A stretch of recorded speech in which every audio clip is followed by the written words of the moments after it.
La cita bíblica, hermanos, que va a ser la base de nuestra lección, se encuentra en la carta del apóstol Pablo a los Colosenses, capítulo 1, verso 20.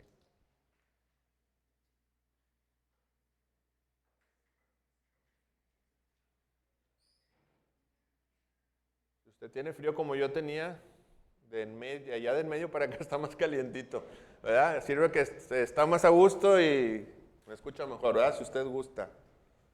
Si no,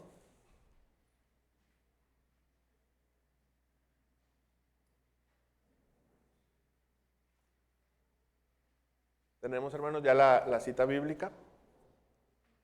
Colosenses, capítulo 1, verso 20. Dice la bendita palabra del Señor. Y por medio de él, refiriéndose a Jesús, reconciliar consigo todas las cosas en la tierra, haciendo la paz.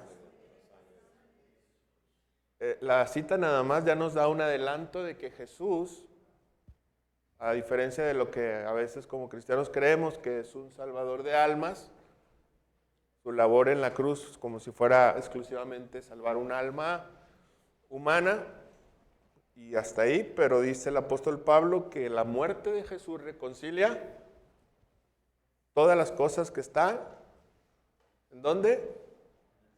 En la tierra, y haciendo la paz por medio de su sangre. Vamos a orar para que sea el Señor el que nos hable, hermanos. Necesitamos la dirección del Espíritu de Dios. Bendito Padre, te damos gracias por la oportunidad que nos das de estar aquí en tu casa, Señor. Reconozco que necesito, Señor, de ti. Te ruego, Espíritu Santo, que estés entre nosotros, dándonos esta iluminación, supliendo mis incapacidades, Señor, y que esta palabra sea de bendición, de provecho, y que nos gocemos, Señor, al saber que en Cristo hemos sido reconciliados nosotros y toda la creación, y podamos ver la obra bendita de nuestro Salvador. Amén. Bueno, si usted tiene su libro, verá que la lección está dividida en varios puntos que dice panorama bíblico, y la divide, digamos que la historia de la humanidad en, ¿cuál sería la primera? La creación, la caída y la redención. A grandes rasgos ya sabemos más o menos en qué consiste cada una, pero vamos a ver un poco cada uno de estos puntos, que si la historia, más adelante voy a poner un símil, pero si la historia fuera una película, el inicio sería la creación, posteriormente la caída y después la redención en Cristo. Como hemos visto en la palabra, ¿cómo es la creación, hermano? ¿Cómo Dios creó todas las cosas? ¿Qué dice Génesis? Que Él vio que la creación era buena. ¿Qué se le viene en mente cuando escucha la palabra creación? Cuando usted visualiza Génesis 1:1, al principio Dios creó los cielos y la tierra. ¿Qué es? ¿El qué, perdón? La Trinidad, pero de la creación, porque pues, la Trinidad no es creación. O sea, ¿qué cosas creó Dios? A lo mejor me expresé mal. ¿Pero qué se le viene a la mente? ¿Una montaña? ¿Un mar? ¿El mar? El océano, ¿verdad? Tan precioso. La excentricidad, podemos llamarle, o no sé cómo calificarlo, de la obra del Señor, que es tan magnífica. El mar, o quien no sea... ¿Ha visto una montaña? ¿Cómo se llaman los que están en Estados Unidos? Esas montañas, el gran... Yo nunca he estado, pero escuché que dije, yo he visto las obras más grandes, muchas de las obras más grandes en la tierra, decía alguien, pero estar al pie del Gran Cañón, te queda asombrado de la magnificencia de la creación del Señor, ¿verdad? Hay cosas en la creación que nos dejan con la boca abierta al ver la perfección con la que el Señor hizo todas las cosas. Hizo al hombre, al ser humano, y también el hombre era, en su origen, bueno. Dios hizo las cosas al hombre con una relación perfecta hacia Él, lo dotó de paz, en el huerto, de armonía, de gozo. La relación del hombre con Dios era buena. La relación del hombre con el otro ser humano también era buena. Había una armonía del hombre con la naturaleza. Vamos a ver que después en Cristo se restaura todas las cosas, ¿verdad? Hoy, si se fijan, Adán estaba hablando con una serpiente en ese momento, ¿verdad? Que no lo dañaba. Ahora acérquese a una serpiente y no le va a pasar bien. O sea, había una armonía en la creación de Dios en todo sentido. Una plenitud física, no había enfermedad, no había la tragedia de la muerte. Mentalmente, psicológicamente, emocionalmente, había una perfección en todo sentido. Pero ¿qué ocurrió, hermanos? El pecado lo arruinó todo. Y estamos a unos días de celebrar la Semana Santa. Y 2 días son los más, digamos, los más significativos. ¿Cuáles son? Generalmente es el viernes, que es y después el domingo de la resurrección. Pero cuando recordamos la obra de nuestro Señor en la cruz, ¿qué piensa usted? ¿A qué vino Jesús a salvar? ¿O qué vino a hacer? Mejor retomo la pregunta, ¿qué hizo Jesús en la cruz? Ese va a ser gran parte de nuestra clase el día de hoy. ¿Qué hizo Jesús en la cruz del Calvario? Y aquí sí, quisiera que recordemos que somos una clase y que hay interacción y puede usted opinar para que veamos que es una clase, ¿verdad? Porque no es una segunda predicación, como muchas veces les decimos, ¿verdad? No es una segunda predicación, ni mucho menos es una enseñanza. Entonces, ¿qué hizo Jesús en la cruz? ¿Qué logró en la cruz? Reconciliarnos con Dios. Excelente, hermano. ¿Quién más? Otra.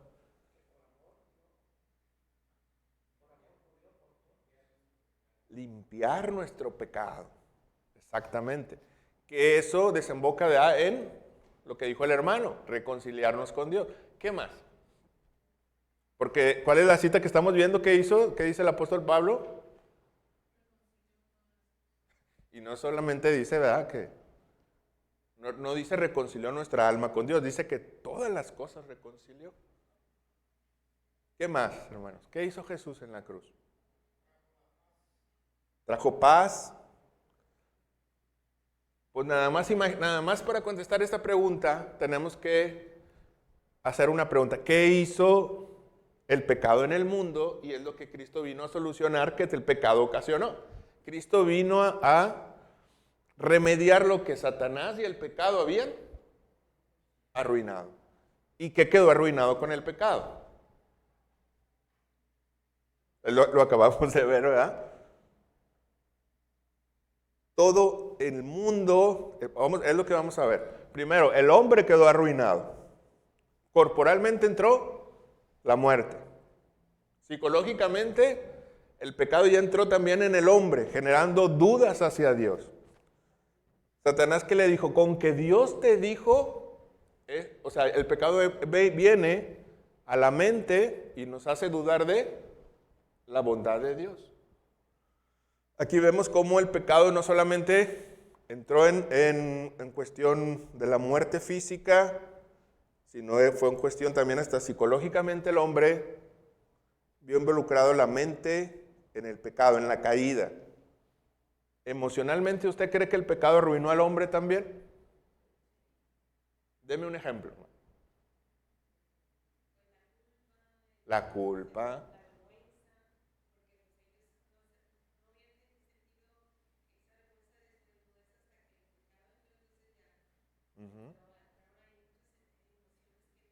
No tenía, ¿no? O sea, el cubrirse, ¿por qué se cubrieron? El sentir vergüenza.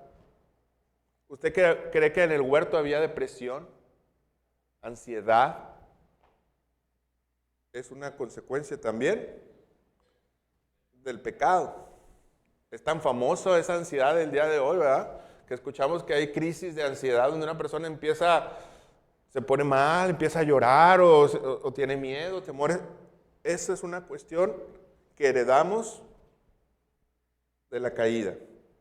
La inseguridad, la depresión, que es una tristeza dicen que la depresión, algunos lo describen que es una tristeza por lo que ya fue, y la ansiedad es una preocupación por las cosas que todavía no son.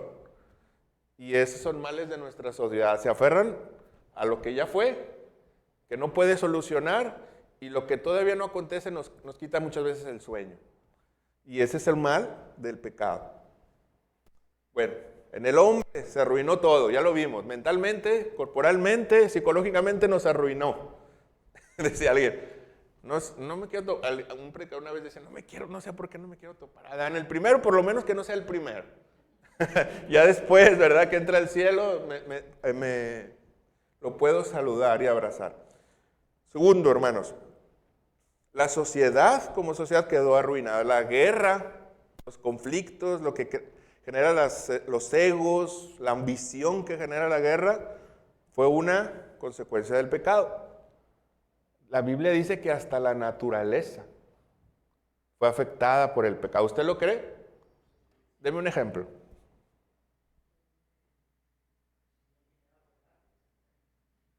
¿Qué más?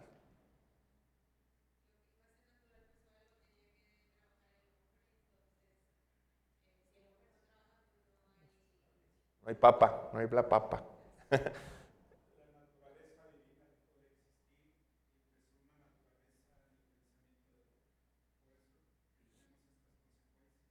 En la naturaleza, ¿usted cree que había en el huerto, cuidado Adán, se siente el temblor, un tsunami cerca ahí del... No, ¿verdad?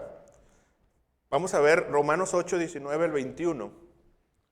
Cómo el pecado tuvo una consecuencia tan grande que no solamente afectó al hombre, a la sociedad, sino afectó hasta la naturaleza misma. Los teólogos le llaman una palabra, 8, 19 al 21, dice que el pecado tiene alcances cósmicos y puede sonar exagerado, pero se refiere al universo, que el pecado fue tanto que entrando en el universo se contaminó porque la obra de Dios era perfecta y contaminó hasta la naturaleza misma. ¿Qué dice el apóstol Pablo? ¿Alguien?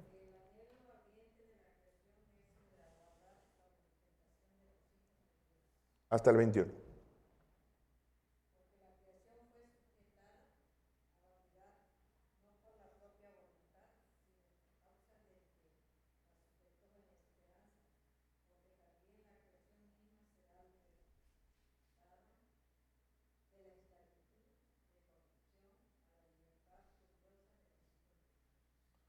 Yo tengo la Nueva Traducción Viviente, no sé si usted tenga un celular y lo puede leer también en ese celular. La Nueva Traducción Viviente dice, pues toda la creación espera con anhelo el día futuro en que Dios revelará quiénes son verdaderamente sus hijos. Contra su propia voluntad, toda la creación quedó sujeta a la maldición de Dios. Sin embargo, con gran esperanza, la creación espera el día en que será liberada de la muerte y la descomposición y se unirá a la gloria de los hijos de Dios. De hecho, la creación misma nos enseña el Apocalipsis que habrá un cielo nuevo y una tierra nueva. La creación cayó también bajo la maldición de Dios, ¿verdad? El pecado no fue cualquier cosa, o sea, lo que quisiera que comprendiéramos es que el pecado es cosa seria, ¿verdad? O sea, fue cosa seria. Tan seria que la única forma de remediarlo era por medio de la muerte del Hijo mismo de Dios. O sea, no era algo que se pudiera... Hay gente que dice, bueno, ¿y por qué Dios no lo perdona? Nos perdona y ya se acabó el asunto, ¿verdad? ¿Por qué se complica tanto la situación Dios?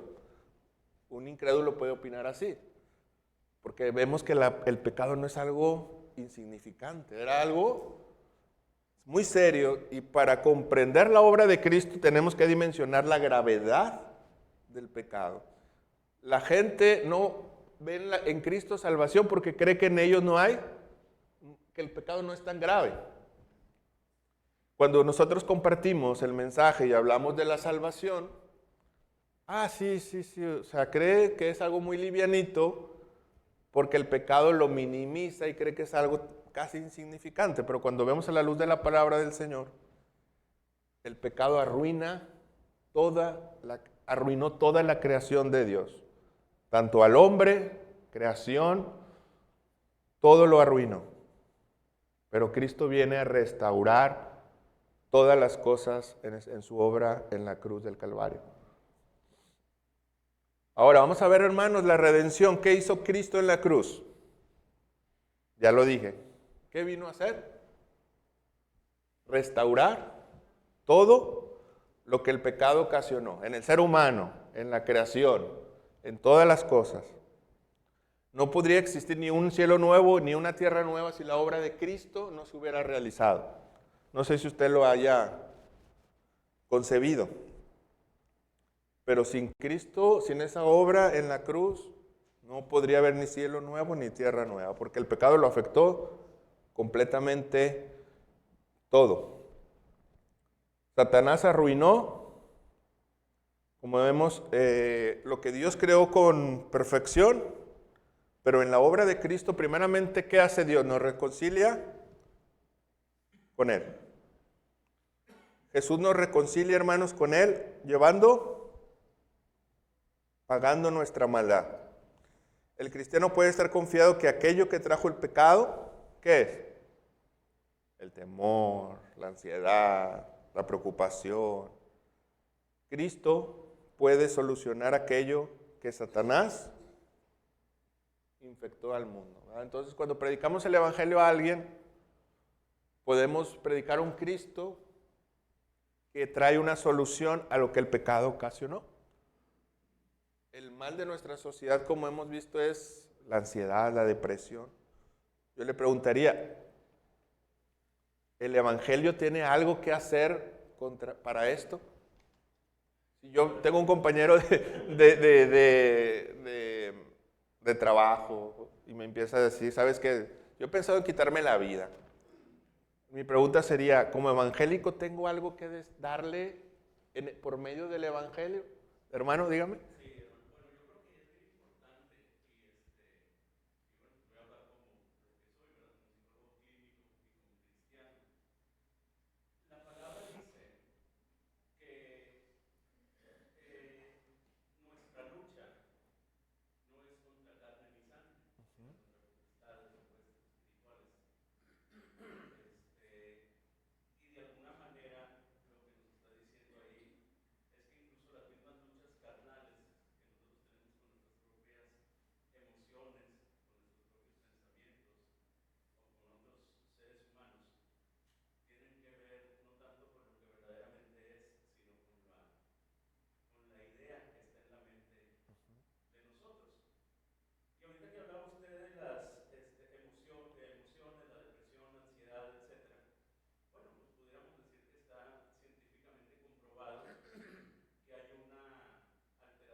Uh-huh.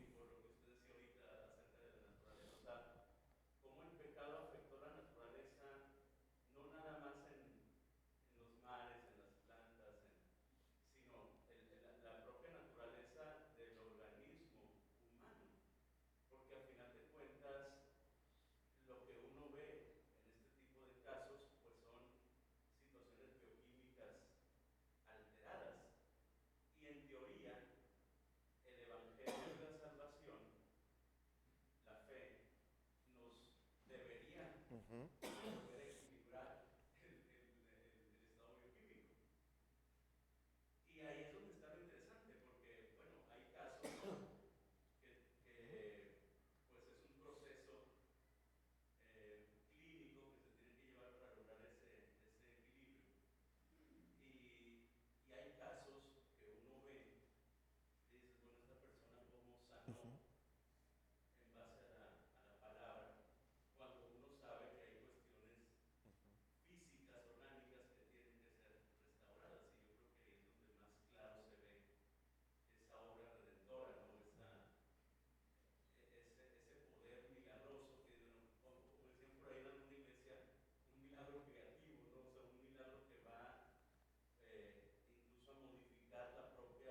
conducta desorgánica de la persona.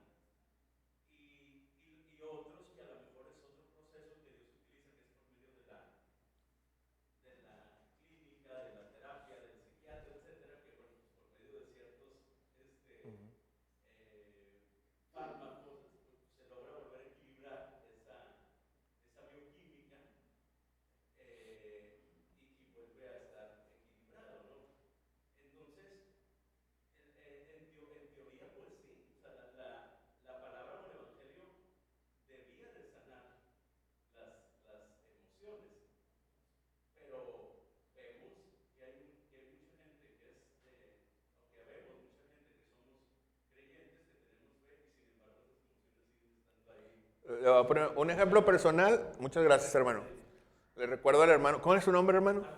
Arnoldo. Lo recuerdo mucho porque hace unas semanas estábamos, coincidimos en un restaurante de hamburguesas. Y yo estaba, como siempre, bien distraído con el celular mientras me llegaba la hamburguesa. Y mi esposa, pues ella sí está más atenta. Y yo estaba con el celular y me agradó algo que el hermano hizo y que no me había pasado con un creyente.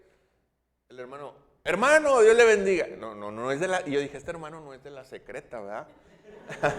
Porque otro hermano, pues, ¿qué tal? O me ha tocado que en Céntrica, sí. Y ya, no, el hermano, Dios le bendiga, y me saluda. Y yo dije, mira, habló muy bien esa acción de mi hermano y lo recuerdo así con algo que me gustó mucho, ¿verdad? Su forma de no ocultar su fe. Y lo que dice el hermano, un ejemplo, yo cuando esto no es una clase tampoco, ¿verdad? O sea, de mi parte no va a ser porque no tengo el conocimiento psiquiátrico o psicológico, pero cuando falleció mi padre, un ejemplo,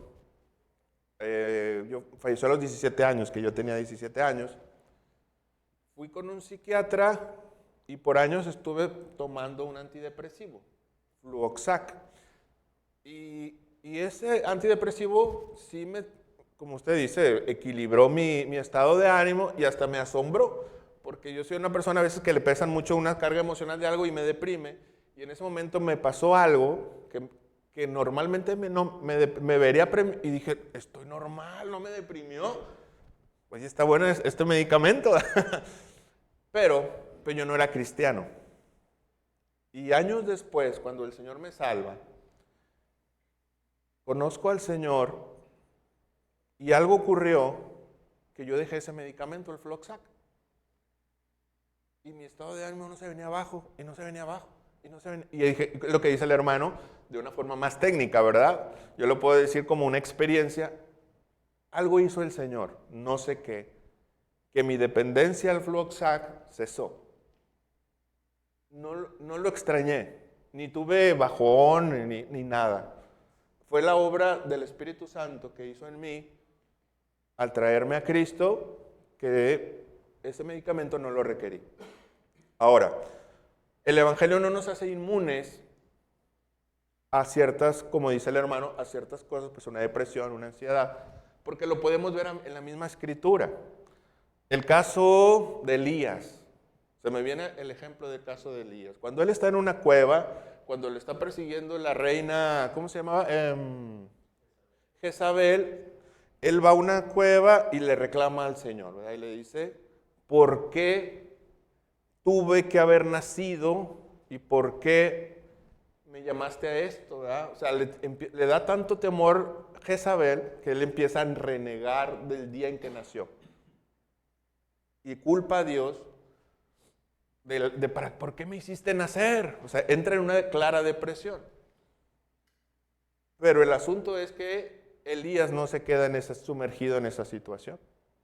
Elías sale y por la misericordia de Dios ya afronta a Jezabel y se vuelve un hombre valiente. Igual Pedro, podemos poner muchos ejemplos. Pedro, de ser un cobarde que niega al Señor y lo maldice, se para después y le dice, usted lo puede ver, creo que es en Hechos capítulo 5, y se para ante la sinagoga, ante los ancianos de la ley, y ustedes mataron al santo, ustedes mataron al autor de la vida. A los que le temía en los evangelios, ese hombre es capaz, ante un auditorio como estamos hoy, sabiendo que ese asamblea los puede mandar lapidar en ese momento, Pedro se convierte en un hombre valiente que dice, ustedes mataron al santo, ustedes mataron al autor de la vida. Y les empieza a decir, ¿verdad? Cristo es el cumplimiento de las promesas que se le dieron a vuestros padres.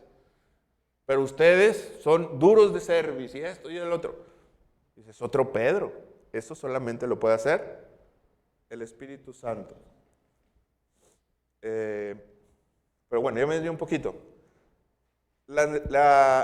Entonces la ansiedad, la depresión no somos inmunes, pero el Evangelio nos recuerda la obra del Señor. ¿Qué le diría a alguien que tiene una preocupación desmedida por el futuro, hermanos, en base al Evangelio de nuestro Señor Jesucristo? ¿Cómo podríamos afrontar una situación así? No os afanéis. Cada día tiene. Es que mañana no sé cuánto trabajo. Bueno, me voy a poner un ejemplo, ¿sí? ¿Cuánto trabajo me va a llegar? Y yo tengo que sacarlo porque ahí son términos. Y como en el aspecto legal son términos, tengo 3 días. Y yo no sé si me va a llegar el doble o el triple, pero lo tengo que sacar en el mismo plazo. Y alguien diría, cada día tiene su propio afán. ¿Qué otro versículo le daríamos a alguien que está pasando una situación de ansiedad por una enfermedad? Que estáis trabajados, descansar. ¿Alguien que tiene miedo a la muerte? ¿Habrá cristianos que le tengan miedo a la muerte? Yo creo que sí. ¿Qué le diríamos en esos casos, hermanos? Tengo por cierto, ¿verdad? También, como dice el apóstol, que las situaciones de este mundo, dice, generan en mí un excelente y más eterno peso de gloria. Estas aflicciones que paso, dice el apóstol Pablo, de forma momentánea. Entonces, la iglesia es la encargada de anunciar el reino de Dios, hermano. Nunca se ha preguntado por qué el hombre que más predicó del reino de Dios es Jesús, pero en las epístolas ya no se menciona el reino de Dios como tal. Nunca lo ha pensado, porque Jesús dijo, el reino de Dios es semejante a esto. Yo vengo a predicar el reino de Dios, arrepiéntanse y creen. Pero en las epístolas ya no vemos que Pablo o Juan o Santiago mencionen al reino de Dios. ¿Por qué cree usted?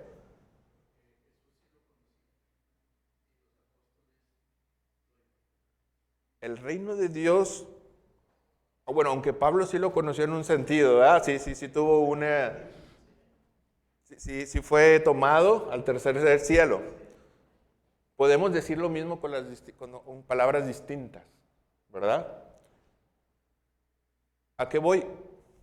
Que el reino de Dios no es otra cosa, hermanos, que anunciar el triunfo de Dios en la obra de Cristo, en esa victoria de Dios. Eso es predicar el reino de Dios. Jesús viene a predicar o a enseñar el triunfo de Dios por medio de la obra que Él iba a hacer. El pecado, la depresión, la ansiedad, etcétera, el temor que existía, Dios ha vencido, dice, yo he vencido el mundo, no tengan miedo del mundo. Ahora, como dice, retomando lo que dice el hermano, si en verdad tú me dices que predicas un Dios que ya llevó el temor, el miedo, la ansiedad, la enfermedad, ¿por qué entre cristianos sigue ocurriendo eso? Alguien podría decir. Y lo puede preguntar sinceramente. ¿Qué le podremos decir, hermanos? Ay, tú me predicas de que Dios venció la muerte, pues acaba de fallecer familiar tuyo. Tú predicas que Dios venció la enfermedad, pues mira cómo está. El caso de Pablo, parece probablemente haber estado ciego. Algunos estudiosos dicen que él estaba ciego. Entonces, ¿cómo está esto? ¿Cómo que tú dices que es cristiano y Dios venció esto y tú sigues estando así? ¿Qué responderíamos, hermano?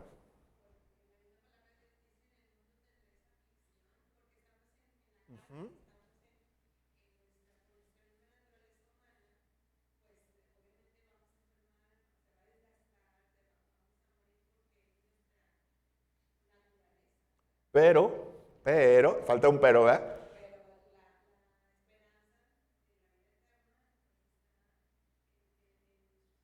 El asunto es que Cristo en verdad ya hizo algo. ¿Él venció la muerte, sí o no? Bueno, pero vamos antes al turno del hermano y luego se me olvida que nuestro hermano quiere opinar también.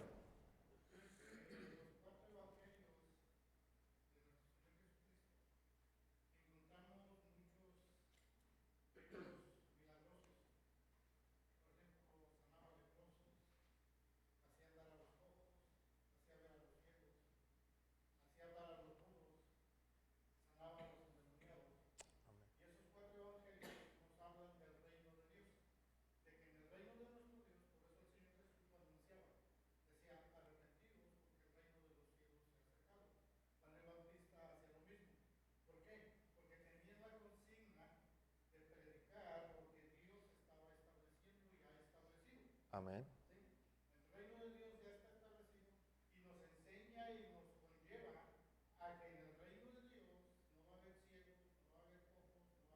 No va a haber enfermedad, muerte.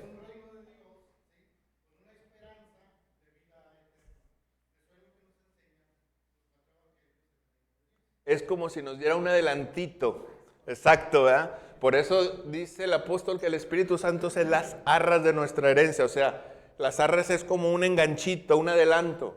Lo que el apóstol Pablo está diciendo, ustedes que ya tienen al Espíritu de Dios, ustedes están viviendo un adelanto de la vida futura que un día van a tener. En eso tenemos el Espíritu Santo. En eso consiste el reino de Dios. El reino de Dios ya está en nosotros, en un sentido, no completamente, pero en un sentido. La paz que el creyente puede experimentar en situaciones difíciles es un adelanto de la paz que va a tener de manera perfecta en la eternidad. El gozo que tiene usted al recordar la misericordia que el Señor ha tenido con usted. ¿Quién ha llorado de gozo, hermano? Al leer la palabra. El hermano. ¿Quién? Usted ha experimentado un pequeño gozo que un día se hará perfecto en la eternidad. Ese es el reino de Dios, ese adelanto que Dios nos da de la futuro perfección que nos dará. Pero aquí está lo que llaman los teólogos el ahora y el todavía no. ¿Verdad? Me acuerdo mucho que nuestro pastor Josué también hablaba de eso, ¿verdad? El ahora, ya tengo algo, pero no perfectamente, como será en aquel día. Y imaginé, hermanos, un ejemplo. No sé si me permita dárselo. Imagine usted la Segunda Guerra Mundial. Imagine un pequeño pueblo oprimido en Polonia por el régimen nazi en septiembre de 1945, que es cuando termina la Segunda Guerra Mundial. Los aliados ya vencieron a los nazis, ¿verdad? Y a sus aliados. Pero en esa pequeña localidad polaca pareciera que todo está igual. Ellos siguen encarcelados, en guetos, siguen con el temor de qué va a ocurrir, hasta que un día, semanas después, les llega la noticia que los aliados derrotaron a los nazis. Pero en ese ínter ellos viven igual. Porque aunque la victoria ya se dio, ellos siguen en esa localidad pequeña en Polonia. Esto es algo, cuando el Evangelio dice que nosotros somos heraldos. El Nuevo Testamento usa una figura, un heraldo. De hecho hay un periódico, que es el Heraldo de México, un comercial, no sé si exista todavía. El heraldo era esa persona que iba a los pueblos circunvecinos y decía, el rey dice esto, y hacía, la noticia la hacía, iba a decir viral, ¿verdad? Es muy anacrónico eso. Y la hacía pública en lugares que todavía no había llegado un mandato de un rey. El rey dice esto, y entonces todos estaban ya conscientes de lo que el rey había establecido en donde él estaba asentándose. Esto es lo que enseña, hermanos, el Nuevo Testamento de usted y de mí. Cuando predicamos el Evangelio, somos como esos heraldos que fueron a la Segunda Guerra Mundial y les dijeron, ¡Hey! Ya no tienen que ser esclavos. Los aliados vencieron a los nazis. Ustedes son hombres libres. Entonces, imagínense a ese que iba a dar una buena noticia, que después de que pensaban que ya estaban destinados a la cámara de gas, a una tortura, etc. El Evangelio nos dice, ustedes son esos heraldos, esos proclamadores del mensaje de que Dios ha triunfado en Cristo Jesús. Ya no tienes por qué temer, ya no tienes por qué tener temor a la muerte. La muerte no es un vacío, no es un salto al vacío. Cristo venció la muerte, hay alguien que ya resucitó de entre los muertos. Si crees en Él y te arrepientes, estarás con Él. La muerte ya no tiene que enseñorearse de ti. Somos esos heraldos, hermanos. No sé si alguna vez nos ha caído el 20 de lo que nosotros fuimos encomendados a hacer. Por eso Pablo dice, y nos fue dado el ministerio de la reconciliación. Somos mensajeros de un triunfo. Pero también recordemos eso. A veces, a la gente yo no le tengo que decir a veces el mensaje del Evangelio queremos que Dios dice esto. No, espérate. El triunfo de Dios ya se dio en la cruz. El triunfo ya está hecho. Anúncialo. Por eso nada más arrepiéntete, cree y habla de lo que Cristo ha hecho en la cruz del Calvario. Si la historia fuera una película, sería más o menos así, hermanos.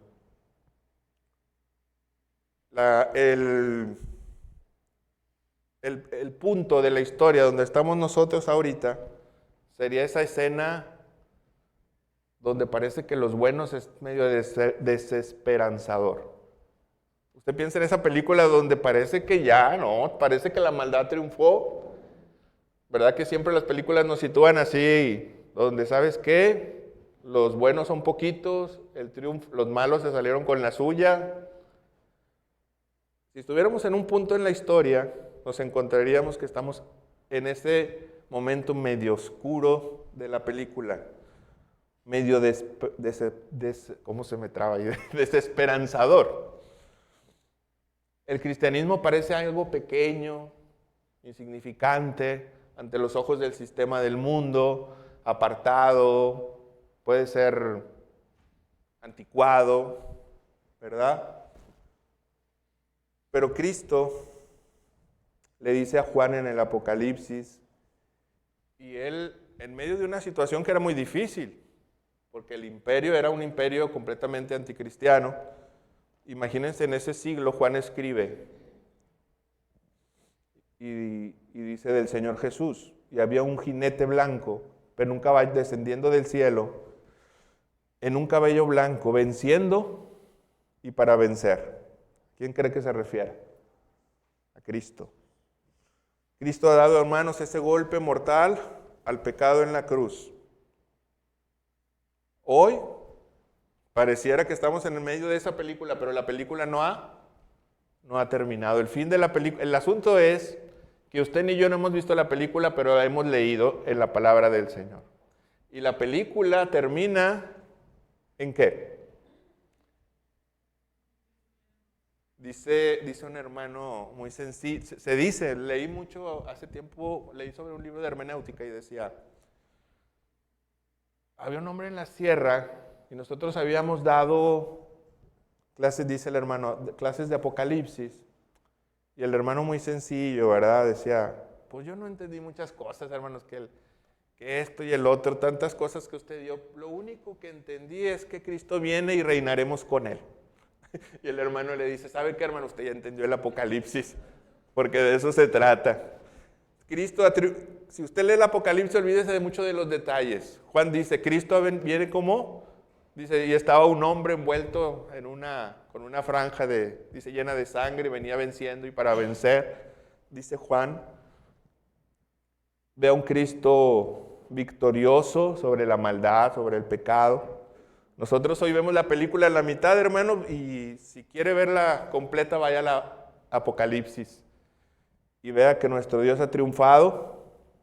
No se le olvide que aunque a veces viene desviamos nuestra mirada de la palabra y viene oye, pues está difícil la situación para el cristiano ahorita. Y si nos persiguen, hermanos, y si me corren del trabajo, y si doy mi opinión como maestro y leamos el Apocalipsis, si Cristo ha triunfado. Y quisiera que leyéramos Apocalipsis 5. Creo que es el verso 2, hermano, no lo anoté. Y con eso vamos a terminar.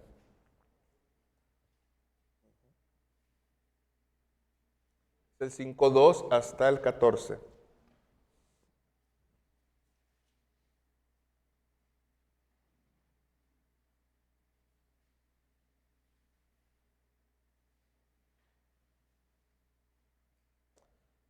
Fíjese que este pasaje es de los más conmovedores en la palabra del Señor porque describe a Juan llorando. Juan ve que el libro está sellado y dice que él no ve en el cielo ni en la tierra a alguien que pueda desatar los sellos de ese libro. Probablemente se refiere a la historia humana y a su redención, pero ve a Cristo, al Hijo del Hombre, y él se conmueve hasta lo más profundo de su ser al ver que Cristo, el Hijo de Dios, redime a la humanidad. Vamos a leerlos todos juntos, hermanos. Y vi un ángel que pregonaba a gran voz y desatar sus sellos, y ninguno en el cielo ni en la tierra podía abrir el libro ni aún mirarlo. Y lloraba yo mucho. No he hallado ninguno digno de abrir el libro, ni de leerlo, ni de mirarlo. Y uno de los ancianos me dijo: he aquí el león de la tribu de Judá, la raíz de David, ha vencido para abrir el libro. Y miré y vi que en medio del trono y de los cuatro, y en medio de los ancianos estaba de pie un cordero como inmolado, que tenía 7 cuernos, los cuales son los 7 espíritus de Dios enviados.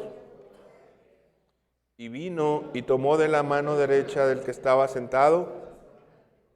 Y cuando hubo tomado el libro, los 4 seres vivientes y los 24 ancianos se postraron delante del Cordero. Todos tenían arpas y copas llenas de incienso, y cantaban un cántico: digno eres de tomar el libro y de abrir sus sellos, porque tú fuiste inmolado y con tu sangre nos has redimido para Dios de todo linaje, lengua, pueblo y nación, y has hecho para nuestro Dios reyes y sacerdotes, y reinaremos sobre la tierra. Y miré y oí la voz de muchos ángeles alrededor del trono, y de los seres vivientes y de los ancianos. Y fíjese que ahí, hermano, pausa. Entre esos millones vamos a estar usted y yo si seguimos siendo fieles al Señor. Y mire lo que dice. ¿Y qué vamos a estar clamando, hermano? El Cordero que fue inmolado es digno de tomar el poder, las riquezas, la sabiduría, la fortaleza, la honra, la gloria y la alabanza, y a todo lo creado que está en el cielo y sobre la tierra y debajo de la tierra y en el mar, y todas las cosas que en ellos hay. Oí decir: al que está sentado en el trono y al Cordero, sea la alabanza, la gloria y el poder. Los 4 seres vivientes decían amén, y los 24 ancianos se postraron sobre sus rostros y adoraron al que vive. Ahí está el triunfo de Cristo, hermanos. Y la iglesia vamos a estar clamando al Señor esto, ¿verdad? El Cordero es digno de tomar el poder, las riquezas, la sabiduría, la fortaleza, la gloria y la alabanza. Amén. Entonces, el final de la película, las Santas Escrituras ya no lo dan. La victoria es de Dios. Y pensaba que no somos dignos, hermano. Imagínese, nos perdimos, le fallamos al Señor, caímos, volvemos a caer. Y según este pasaje nos dice Juan, que nos ha llamado reyes. Nunca, llámese a sí mismo, así, reyes yo, sacerdote, linaje escogido. Y luego dice, y reinaremos con él. Pero no ve que ahora el mundo tiene sus prioridades. O sea, por eso Pablo dice, lo vil y menospreciado escogió Dios. Ante los ojos del mundo el cristiano es lo más vil e insignificante porque el cristianismo está en contra de lo que cree el mundo. Pero como Cristo restaura todas las cosas las vuelven al mismo orden en que empezaron. El pueblo de Dios que hoy es menospreciado, no sé si me estoy dando a entender, por medio de la cruz de Cristo, toda la creación vuelve a su orden. Hoy el mundo alaba lo que está en contra de Dios, pero Dios un día va a poner todo en su lugar. Y hoy el pueblo de Dios, que es lo más insignificante ante el mundo, será reyes, sacerdotes y reinarán con Él para siempre. Es algo que no merecemos, ¿verdad? Pero el Señor en su misericordia y en su gracia nos da. Hermanos, una pregunta, algo, ya estamos por terminar. Comentario. ¿Todo? ¿Todo bien? ¿Ninguna duda? Bueno, ¿te gozó? ¿Se gozó de que el Señor un día nos dará esa corona? Amén, si le somos fieles. Después dice el apóstol Pablo, yo no entiendo eso, ¿verdad? Como si siendo enemigos de Dios, y luego nos pone al otro lado de la moneda, por medio de Cristo nos llama a sus hijos, nos hará reinar. Si eso no es gracia, pues ¿qué es gracia, verdad? El evangelio, no hay nada más lleno de gracia que el evangelio del Señor, ¿verdad? Personas como usted y como yo, que nos ponga como sus hijos y nos dé todas estas promesas. Entonces, lo que el Señor nos permita estar en esta tierra, serle fieles. Amén. Vamos a orar. Bendito Padre, te damos gracias por tu palabra, Señor, porque eres bueno, porque en Cristo Jesús, Señor, restauras todas las cosas, nuestra comunión contigo, Señor. Restauras la creación y un día, Padre, también podremos estar ahí junto a ti, Padre. Muchas gracias porque eres bueno y porque por medio de ese evangelio, Señor, que tú nos has dado, están estas promesas. Ayúdanos, Padre, a compartirlas, a ser esos heraldos que proclaman el triunfo, Señor, de Cristo en esa cruz y la restauración que tú harás de todas las cosas. Muchas gracias. Llévanos con bien, guárdanos y que tu presencia siga estando con nosotros. Te lo rogamos en el bendito nombre de Jesús. Amén.